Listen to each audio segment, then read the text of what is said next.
Hello! So today, simulation tour day namin sa Cirrus, yung newest ready for occupancy project ng RLC dito sa Bridgetown.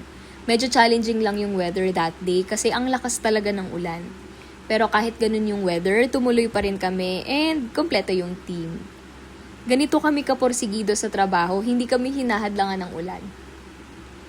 Actually, sinamantala talaga namin yung opportunity na to para mas makilala pa namin yung Bridgetown and of course, mas maintindihan namin yung Cirrus. Kasi for me, iba pa rin talaga kapag ikaw mismo yung pumunta, nag-tour, nag-explore at nakita mo yung place firsthand. And I think yung pinaka-takeaway namin that day is RLC really succeeded in making us fall in love with Bridgetown.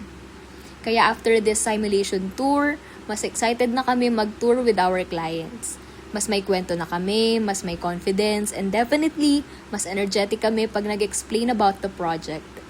So kahit maulan yung araw na yon, I think it was actually a really good day for the team. Because sometimes, you just have to show up. And for us, this was one of those days.